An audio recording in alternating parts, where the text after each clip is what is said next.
Today, we're making an adorable candy corn in the hoop dog toy. It is perfect for Halloween fun. This design fits a 5x7 hoop and works great with sturdy canvas fabric and soft cotton. So stay tuned and I'll show you exactly how to do it.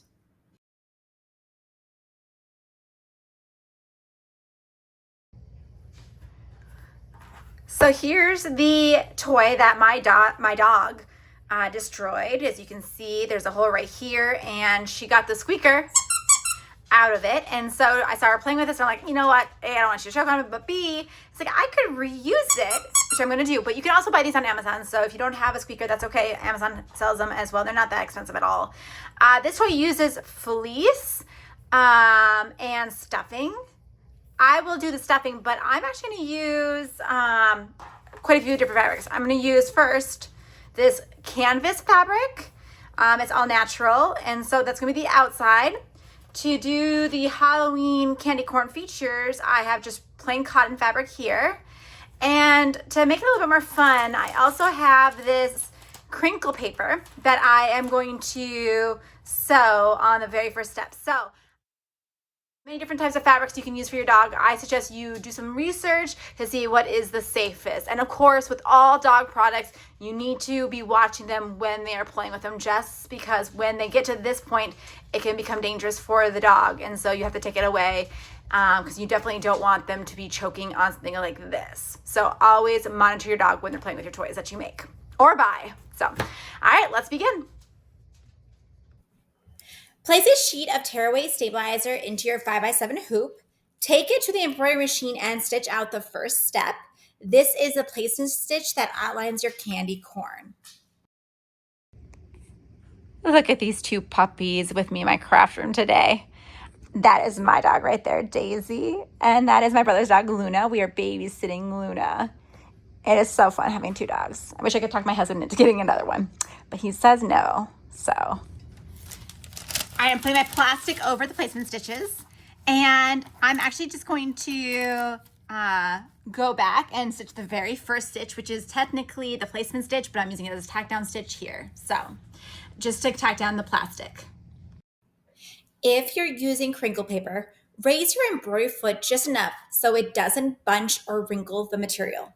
Hold it steady while stitching because crinkle paper can be very slippery. I am now on the second stitch, and what I'm going to do is take my base fabric, which I'm using this canvas, and I'm going to have it right side facing up. And so then I'm just going to put it all over my placement stitches and stitch the next stitch, which will tack it down.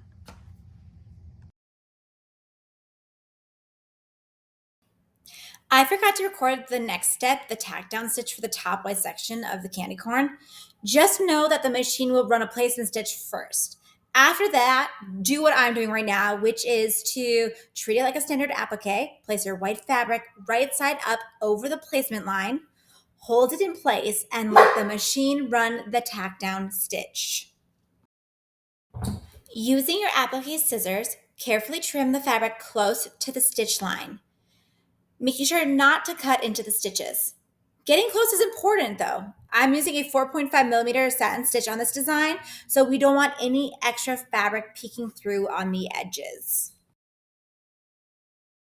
I'm glad I remembered to record this next step because I forgot to do it for the white part, but this is going to be the placement stitch for the orange section of the candy corn. So go ahead and run it so the machine shows you exactly where to place your orange fabric. Just like we did with the white fabric, place your orange fabric right side up over the placement stitches. Then run the next stitch to tack it down. Carefully trim around the orange fabric, getting as close to the stitches as you can without cutting into them. Repeat the same process you used for the white and orange sections with the final applique piece, the yellow section. Run the placement stitch, lay your fabric right side up, run the tack down stitch, and then trim away the excess fabric. Before we add the back piece, we're going to stitch a couple of cute details. We're going to do two little eyes and a smile. So to give our candy corn a friendly face, this step does use two thread colors, both white and black. We are on the last stitch for our embroidery machine, and what you're going to do is you're going to put the fabric right side down over those original placement stitches, and so the wrong side of the fabric should be facing up, and then you're going to run the final stitch.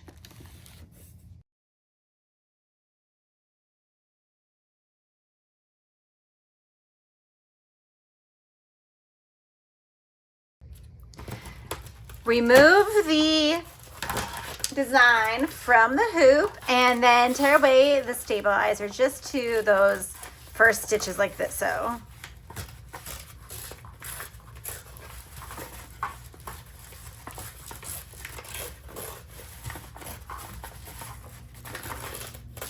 grab some sharp scissors, and the first thing we're going to do is leave extra fabric here at the bottom where there's that hole. So if you look inside, there's that hole right there, and we are going to turn the design inside out right there, okay? So what I do is I go like this. I kind of like a cut diagonally. And it depends on what fabric you use, but mine's canvas, so mine's gonna be a little bit trickier, okay? So just like that. And then I'm actually going to get rid of this extra noisemaker fabric. It's plastic. Okay, the crinkly paper. And then I'm gonna cut around using about a 1/4 inch seam allowance.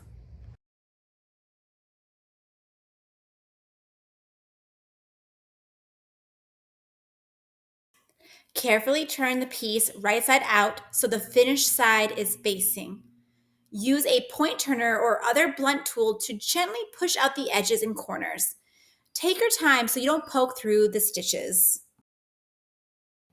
Now it's time to add some fun to the toy. Start by filling about half of it with polyfill stuffing.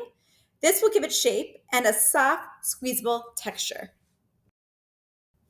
Once the toy is about half full of polyfill, place the squeaker in the center. Then finish filling the rest of the toy with more polyfill.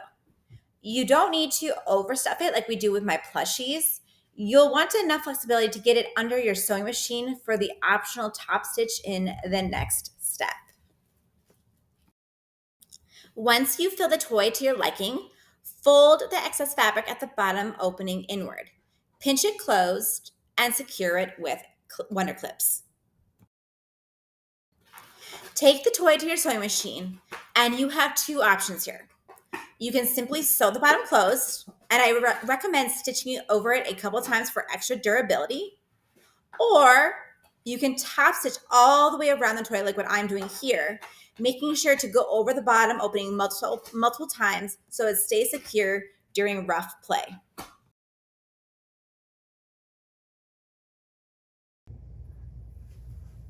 What a perfect little toy for your dog. My dog is medium sized, so she's 45 pounds. And so this is a perfect size for her, and for smaller dogs, definitely too. For large dogs, I would say, and for aggressive chewers, I would say not the perfect toy. You need more strong fabrics to help with those who like to chew a lot. So, but Daisy, it takes her a while. So for example, like it's October, and she got this in December. So I mean, as you can see, it takes her a while to do it, but I love it because it has the crinkle paper in it, and it also has the Squeaker, and of course it has some batting in it as well. So super easy to do, and I think it'll be such a cute little Halloween treat for Daisy.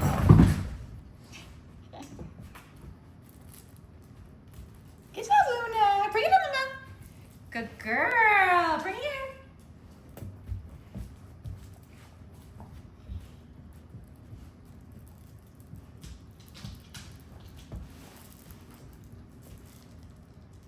Luna.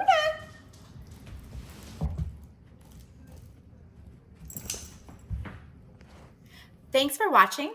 This design is free on my Patreon. Check the link below.